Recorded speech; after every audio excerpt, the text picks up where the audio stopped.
अस्सलाम वालेकुम, मैं आतिफ रज़ाक कनाडा से। अक्सर पूछा जाता है कि आप कनाडा के अंदर मौजूद हैं तो आपका महीने का कितना कमाई होनी चाहिए, कितना आपको कमा लेना चाहिए कि आप बेहतरीन गुजारा कर सकें और उस पर बचत भी कर सकें। अगर आप अकेले हैं तो आपको कितना कमाना चाहिए, और अगर आप छोटी फैमिली के साथ हैं तो आपकी कितनी कमाई होनी चाहिए कि आपका बेहतरीन गुजारा हो जाए। आज हम इस टॉपिक पे बात करेंगे। अगर आपने अभी तक हमारे चैनल को सब्सक्राइब नहीं किया तो आप यूट्यूब के ऊपर इसको सब्सक्राइब कर सकते हैं, आप फेसबुक पर इसे फॉलो कर सकते हैं ताकि आपको कनाडा की मज़ीद मालूमात हासिल हो सकें। सबसे पहले बात करते हैं कि अगर आप छोटी फैमिली के साथ यहाँ कनाडा के अंदर रहते हैं तो आपकी महीने की कितनी कमाई होनी चाहिए कि आपका बेहतरीन गुजारा हो सके। अगर आप कम से कम वेज पर भी यहाँ पर जॉब करते हैं जो तकरीबन $16 है, मुख्तलिफ़ सूबों के मुख्तलिफ़ रेट हैं, कहीं पर $16 है, कहीं पर 15.5 है, कहीं पर 15 है, मुख्तलिफ़ सूबों के मुख्तलिफ़ रूल्स हैं। अगर आप $16 पर भी काम करते हैं तो आप महीने का 2,500 से 3,000 रुपया एक जॉब करके कमा सकते हैं। अगर आप 2,500 से 3,000 डॉलर्स यहाँ पर कमा रहे हैं जो पाकिस्तानी तकरीबन 6 से 7 लाख रुपया बनता है, तो आपके यहाँ पर ख़र्चे कितने होंगे, क्या आपको इसमें बचत हो सकेगी, इस पर बात करते हैं। अगर आपका घर रेंट पर है, आपका 1 बेडरूम का अपार्टमेंट है, तो यहाँ पर जहाँ पे मैं मौजूद हूँ जिस शहर के अंदर विनिपेग में,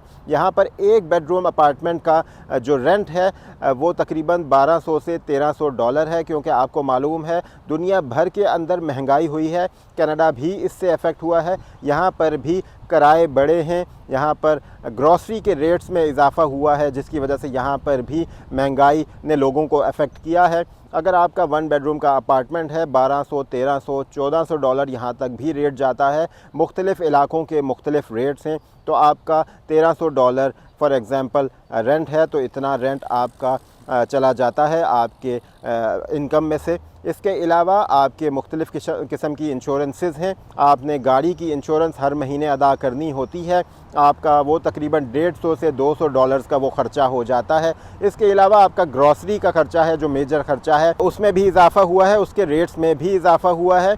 आपकी अगर फैमिली है, छोटी फैमिली है, तो आपका $500 से $800 या $1,000 तक भी महीने का ग्रॉसरी का ख़र्चा हो सकता है। तो आपके ये तमाम ख़र्च हो जाते हैं जिसकी वजह से आपको बचत करना थोड़ा सा मुश्किल हो जाता है।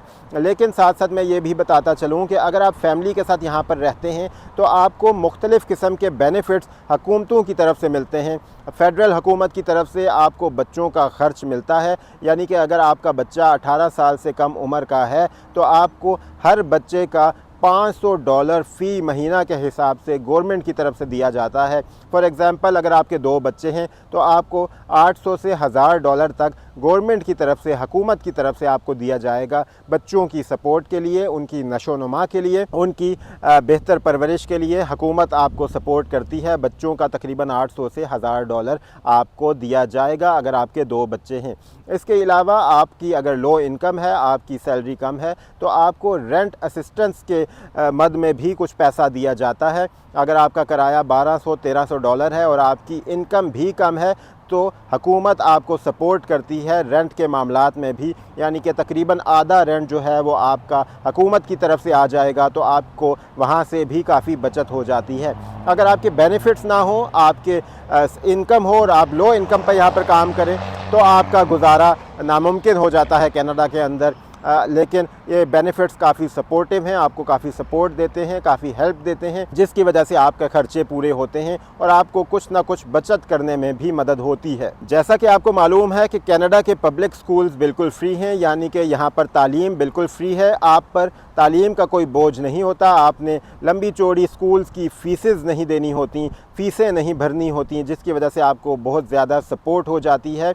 आपको मंथली का वो ख़र्चा आपका कम हो जाता है अगर आपके बच्चे हैं। इसके अलावा यहाँ पर मेडिकल भी बिल्कुल फ्री है। अगर आप किसी डॉक्टर के साथ रजिस्टर्ड हैं तो आपको बिल्कुल चेकअप के लिए या अपने टेस्ट करवाने के लिए कोई रकम अदा करना नहीं पड़ती, आपके बिल्कुल टेस्ट और चेकअप फ्री होता है। ये एक बड़ा बोझ है जो आपके ऊपर से हट जाता है और आपको काफ़ी ज़्यादा सपोर्ट हो जाती है, जिसकी वजह से आप यहाँ पर सर्वाइव कर जाते हैं, यहाँ पर कुछ ना कुछ बचत करने के अहल हो जाते हैं, आप बचत कर पाते हैं और अपनी ज़िंदगी बेहतर गुजार सकते हैं। तो ये चंद मामलात हैं, ये चंद चीज़ें हैं जो यहाँ पर एक महीने के अंदर आपका कितना इनकम होनी चाहिए, कितना ख़र्चा होना चाहिए। आज की वीडियो में हमने ये डिस्कस किया, हमने ये बताया।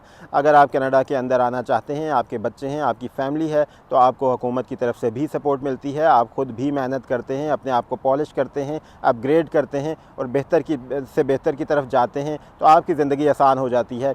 आप बेहतर कमा लेते हैं, अपना लाइफ़स्टाइल को बेहतर कर सकते हैं और कुछ ना कुछ बचत भी हो जाती है।